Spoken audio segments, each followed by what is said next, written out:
नमस्कार दोस्तों, रूस यूक्रेन से जुड़ी लेटेस्ट खबरों में आपका स्वागत है। पुतिन ने यूक्रेन को बहुत बुरी तरह से फंसा कर रखा है। अगले 44 दिनों में यूक्रेन की बहुत बुरी हार हो सकती है और उधर पुतिन ने यूक्रेन को हराने के लिए अब एक नए तरीके से युद्ध लड़ने का फैसला कर लिया है, जिसके बारे में जेलेंस्की की सेना को अभी तक कुछ भी पता नहीं है। 33 महीने से चल रही रूस यूक्रेन जंग में इस वक्त 3 सबसे बड़े और अहम डेवलपमेंट हुए हैं। राष्ट्रपति पुतिन ने बेलारूस के साथ मिलकर आधे यूक्रेन पर पूरी तरह से कब्जा करने के लिए बेलारूस की तरफ से यूक्रेन बॉर्डर पर सेना पहुंचाना शुरू कर दिया है। जेलेंस्की का यूक्रेन बुरी तरह से हारने वाला है। यूक्रेन का सबसे खूंखार तरीके से साथ देने वाले ब्रिटेन ने चेतावनी देते हुए कहा है कि अब रूस जंग के उस दौर में पहुंच चुका है जहां वह किसी भी वक्त एटमी धमाकों से ब्रिटेन समेत पूरे यूरोप का सर्वनाश कर सकता है। कुल मिलाकर यूक्रेन अगले 44 दिनों में रूस के कदमों में पड़ा होगा। 1 अक्टूबर से अब तक रूसी सेना अपने कुर्स्क इलाके से यूक्रेन की आधी से ज्यादा सेना को भगा दिया है। इसके अलावा दक्षिणी और पश्चिमी यूक्रेन पर मिसाइलों और ड्रोन से हमले में 180% ज्यादा की बढ़ोतरी देखी गई है।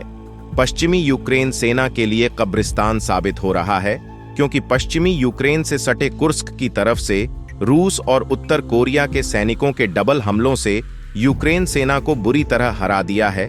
नाटो देश हंगरी के प्रधानमंत्री ने रूस यूक्रेन जंग पर यूक्रेन और नाटो देशों की पोल खोल कर रख दी है। रूस 3 साल की जंग में बहुत ही ज्यादा शक्तिशाली हो चुका है, जिसको अब हराया नहीं जा सकता है। वहीं 3 साल की जंग में यूक्रेन और यूक्रेन सेना बेहद कमजोर हो चुकी है। नाटो की मदद भी यूक्रेन को हराने से बचा नहीं पाएगी। नाटो में ज्यादातर यूरोपीय देश है, लेकिन यह भी रूस के सामने टिक नहीं पाएंगे। अब यूरोप सैन्य रूप से बेहद कमजोर हो चुका है।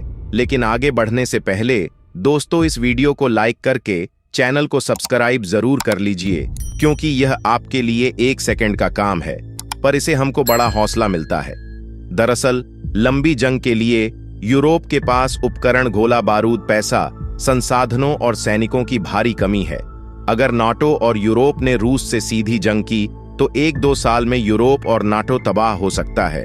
रूसी सेना ने उत्तर कोरिया के 10,000 सैनिकों के साथ मिलकर यूक्रेन सेना पर बहुत बड़ा हमला कर दिया था। हमला इतना जबरदस्त हुआ कि देखते देखते यूक्रेन सेना 180 मोर्चों से भाग गई। रूसी सेना ने न सिर्फ जमीन से बल्कि अपने जंगी जेट और हेलीकॉप्टर से यूक्रेन मोर्चे की धज्जियां उड़ा दी। नाटो की तमाम कोशिशों के बावजूद यूक्रेन सेना हारती जा रही है। जेलेंस्की का ब्रह्मास्त्र पेक्लो ड्रोन मिसाइल हारते यूक्रेनी सेना में जान फूंकने के लिए जेलेंस्की एक बार फिर से जोर लगाना शुरू कर दिया है। 3 साल से चल रही जंग में यूक्रेन का नया पेक्लो ड्रोन मिसाइल जंग में गेम चेंजर साबित हो सकती है, लेकिन यूक्रेन और नाटो के तमाम तरह के हथियार भी रूस की बढ़त और भयानक हमलों को रोक नहीं पा रहे। हजारों यूक्रेन सैनिकों को अपनी जान से हाथ धोना पड़ा है। रूस को भी इस जीत और बढ़त का भयानक नुकसान हो रहा है। लगभग हर दिन 1500 रूसी सैनिक मारे जा रहे हैं। सितंबर, अक्टूबर और नवंबर 2024 भीषण जंग में रूस के करीब 25,800 सैनिक मारे जा चुके हैं। लेकिन इतना भीषण नुकसान झेलने के बावजूद रूसी सेना यूक्रेन और नाटो पर भारी पड़ रही है। इसीलिए नाटो देश पोलैंड के प्रधानमंत्री बार बार कह रहे हैं कि यूक्रेन रूस से हारी जंग कर रहा है। नाटो देश हंगरी के प्रधानमंत्री ने अमेरिका, ब्रिटेन और नाटो देशों को चेतावनी देते हुए कहा है कि अगर पुतिन पश्चिमी देशों को बड़ी और खौफनाक जंग की धमकी दे रहे हैं तो इस धमकी को बहुत ज्यादा गंभीरता से लेना होगा।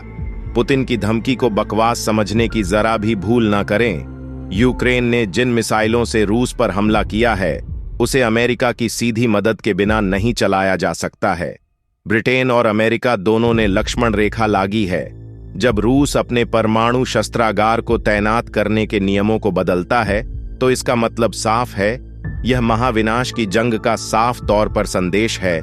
हर दिन लगभग 1100 यूक्रेनी सैनिक रूसी सेना के हमलों में मारे जा रहे हैं। इस हिसाब से यूक्रेनी सेना अगले 10 दिनों में ही पूर्वी यूक्रेन में खत्म हो जाएगी। यूक्रेन के पास सिर्फ 10 दिन बचे हैं। या तो नाटो का सबसे मजबूत और ताकतवर देश अमेरिका साथ दे। जेलेंस्की नाटो देशों के नेताओं के इर्द गिर्द घूम रहे हैं। ईपीसी शिखर सम्मेलन में हंगरी, फ्रांस, ब्रिटेन, इटली जैसे देशों ने साफ इशारा किया कि ट्रंप अब युद्ध में यूक्रेन का साथ नहीं देंगे। नवनिर्वाचित राष्ट्रपति ट्रंप ने कहा है कि वह रूस यूक्रेन जंग 20 जनवरी से पहले रोक देंगे, यानी 44 दिन में पुतिन आधे यूक्रेन पर कब्जा कर लेंगे, या फिर ट्रंप रूस यूक्रेन जंग को रुकवा देंगे। दोस्तों, आज की वीडियो यही समाप्त करते हैं। लेटेस्ट खबरों के लिए चैनल को लाइक और सब्सक्राइब करें। धन्यवाद।